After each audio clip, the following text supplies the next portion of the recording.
আজকে পহেলা বৈশাখের দিনে গিয়েছিলাম 100 ফিট মাদানী এভিনিউ, যেখানে আপনারা দেখতে পাচ্ছেন বানর খেলা থেকে শুরু করে প্রথম আলো বৈশাখী মেলা আয়োজন করা হয়েছে। এখানে তাঁতিপাড়া, কামারপাড়া থেকে শুরু করে মানে আমাদের গ্রামের যে সংস্কৃতিগুলো আছে বা সংস্কৃতিগুলো আছে সব কিছু ফুটিয়ে তোলার খুব সুন্দর চেষ্টা করা হয়েছে। এখানে সরাসরি কামার কিভাবে কাজ করে এবং পাশাপাশি ছিল আমাদের ভুলে যাওয়া পুতুল নাচ।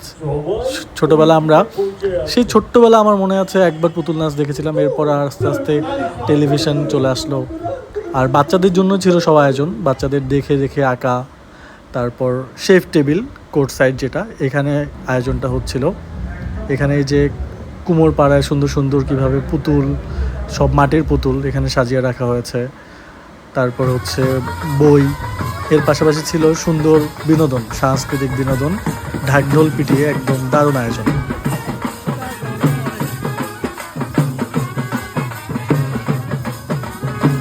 বৈশাখী মেলা একান্তই যে বাচ্চাদের জন্য তা না, বড়দের জন্য, বড়দেরও অনেক কিছু এখানে আয়োজন আছে। আপনারা চাইলে আজকে ঘুরে আসতে পারেন। বিকেল 5টা পর্যন্ত এই মেলাটি চলতেছে 100 feet Madani avenue court side chef টেবিলে। এখানে অসংখ্য মানুষ অনেক দূর দূরান্ত থেকে এসেছেন, তাদের খুশি, তাদের বাচ্চাদেরকে নিয়ে তারা হচ্ছে আজকে বৈশাখ উৎসব করতেছেন। এখানে বাচ্চাদের কিছু খেলাধুলাও রাখা হয়েছে, বিস্কিট খেলা, মার্বেল খেলা এই টাইপের। তো আপনারা চাইলেই চলে আসতে পারেন মাদানী এভিনিউ।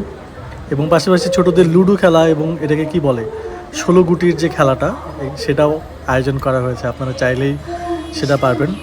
এরপর আমি নিজে একটু চেষ্টা করলাম লাটিম, সেই ছোট্টবেলা লাটিম ঘুরাইতাম। তো লাটিমটা আসলে ঘুরতেছিল না, কারণ এর যে সুতাটা এটা আসলে একটু সিল্ক কাপড়ের হয়ে যাচ্ছিল, মানে টাইট হচ্ছিল না। কি আর করার, যাই হোক চেষ্টা করলাম, বাট হয়নি আর কি।